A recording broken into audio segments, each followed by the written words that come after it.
లక్ష్యమును జీవమును ఆధారము నీ వాక్యము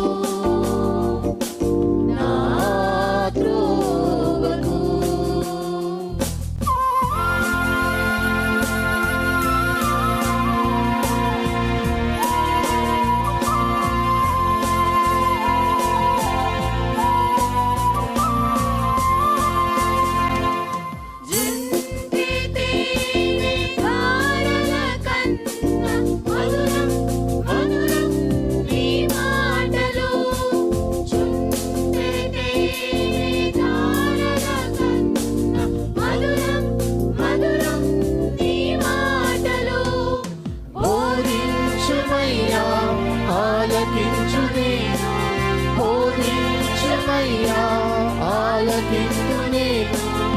అనుసరింతునయ్యా ఆత్మశక్తితో, అనుసరింతునయ్యా.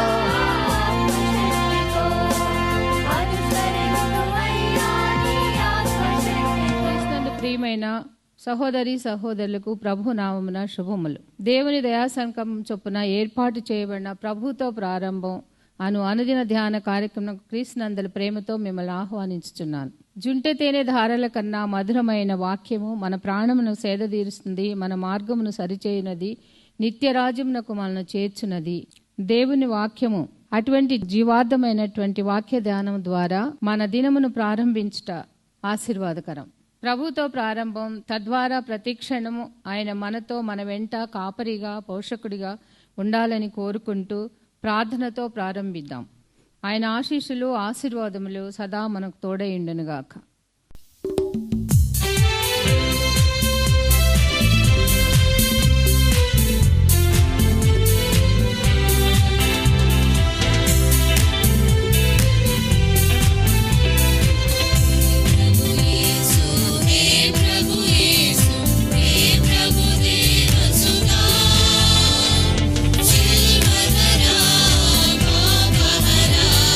Shante Kara, He Prabhu.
క్రీస్తునందు ప్రియమైన దేవుని సంగమా, మరొక నూతన దినమును దేవుడు మనకు అనుగ్రహించాడు. ప్రభుతో ప్రారంభం అనే ఈ ఆధ్యాత్మిక కార్యక్రమాలు వరుస క్రమంలో ధ్యానం చేస్తూ ఆశతో ఆసక్తితో వీక్షిస్తున్న మీకందరికీ ప్రభువైన యేసుక్రీస్తు నామమున శుభములు, స్వాగతం తెలియజేస్తున్నాను. కీర్తన గ్రంథం నుంచి ఒక్కొక్క కీర్తన, ఒక్కొక్క అధ్యాయాన్ని, ఒక్కొక్క కీర్తనను, ఒక్కొక్క వచనాన్ని ధ్యానం చేస్తూ పోతుండగా అందులో ఆనాటి రచయితల వారి వ్యక్తిగత అనుభవాలు కావచ్చు, లేకపోతే వారు భవిష్యత్తు గురించి వారు ప్రవచించిన ప్రవచనాలు కావచ్చు, మరి అవి నెరవేర్చబడిన అనుభవాలు కావచ్చు, నేటి మన తరానికి ఆశీర్వాదకరం, ఆనందకరం, అనుసరణీయం కూడా. కాబట్టి రండి, మరొక నూతన దినం ప్రభుతో ప్రారంభించుటకు ప్రేమతో మిమ్మల్ని స్వాగతిస్తున్నాను. ప్రార్థన చేద్దాం. కృపగల దేవా, దయగల తండ్రి, మీ పాదములకు స్తోత్రము చెల్లిస్తున్నాం నాయన. నీ ఉచితమైన దయా సంకల్పాన్ని బట్టి మమ్మల్ని ప్రేమించి అనుదినము మీరు మాతో మాట్లాడుతున్న విధానాన్ని బట్టి మీకు స్తుతులు చెల్లిస్తున్నాం. నీ దివ్యమైన సంకల్పాన్ని బట్టి మమ్మల్ని ప్రేమించి ప్రోత్సహిస్తూ మరి ఏ దినములకు అవసరమైన ఆనాటి ఆధ్యాత్మిక ఆహారాన్ని మీరే సిద్ధం చేసి అందిస్తున్నారు కనుక ప్రభా, మీ ఆహారము చేత సంతృప్తి పరచబట్టకు నిరీక్షిస్తున్న మా హృదయాలకు మీరే సిద్ధతీర్చమని, ఆత్మలకు కావాల్సిన శక్తిని అనుగ్రహించమని మా రక్షకుడని యేసు నామమున అడిగి వేడుకొంచున్నాం తండ్రి. ఆమెన్. 24వ కీర్తన చివరి భాగానికి వచ్చాం.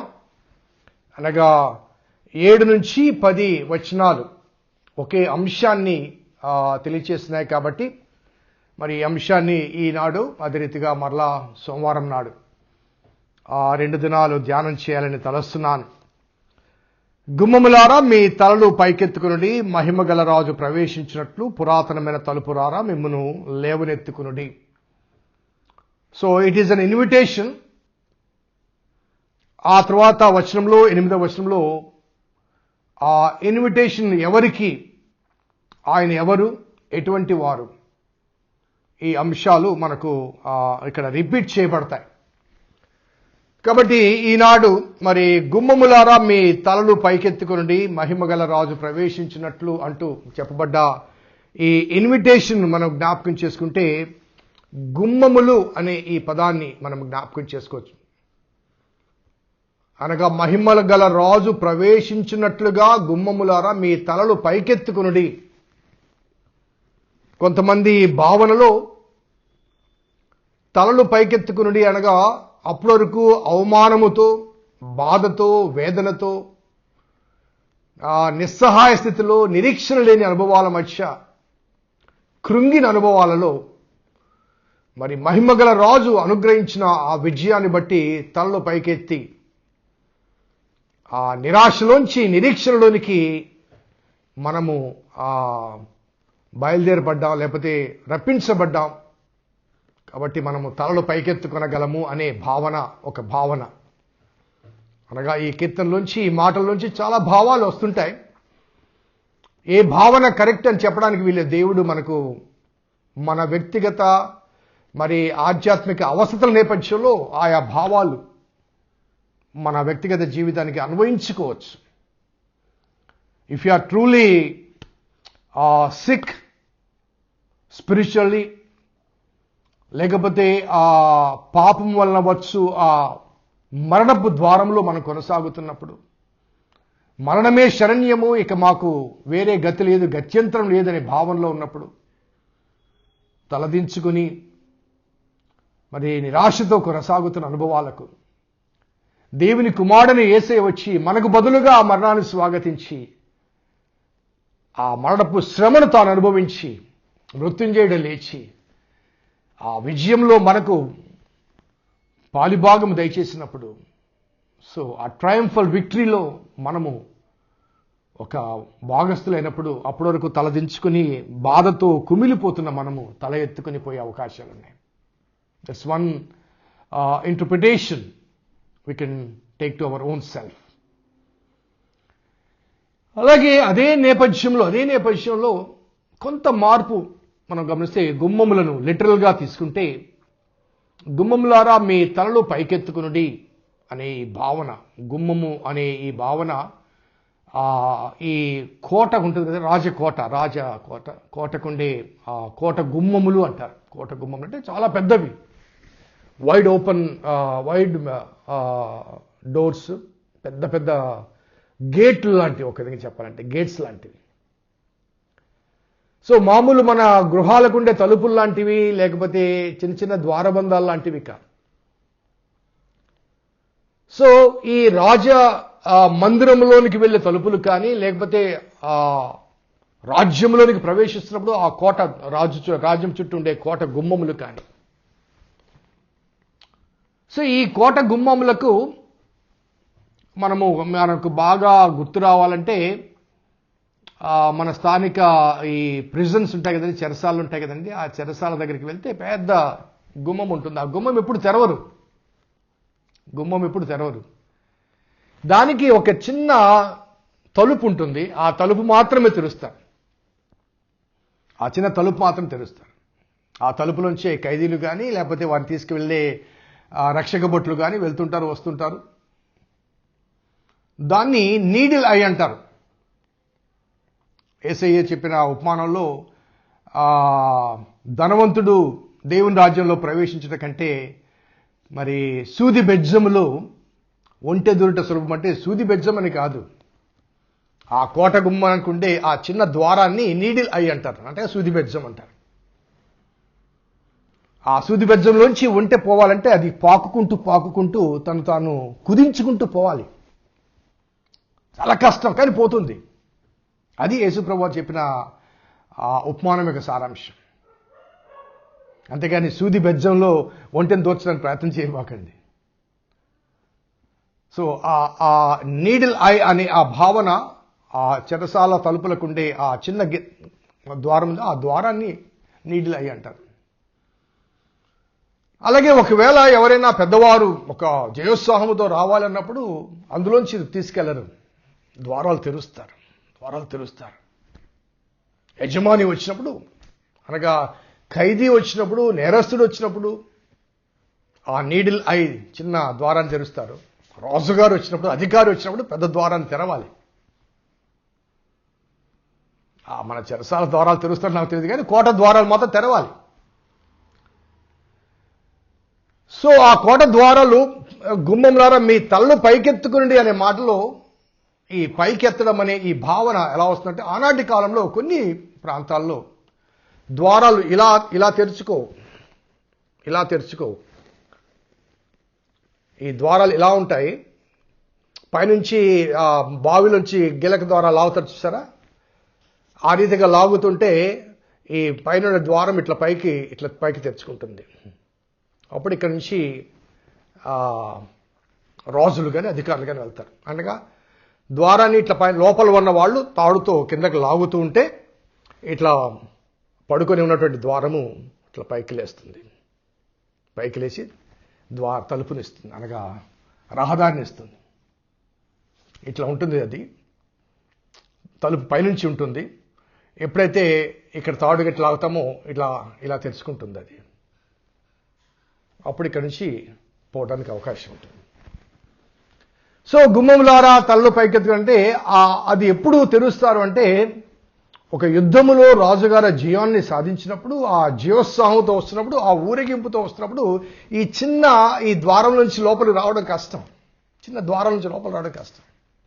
అంతమంది ఆ రాజుగారు అంటే రథముతో వస్తారు ఆయన కదండి, జయించినప్పుడు ఇంకా రథంతో వస్తారు. సో అతనికి తప్పనిసరిగా ఆ ద్వారం అనేది, ఇలా ఉండే ద్వారం అనేది ఇలా తెరుచుకోవాలి.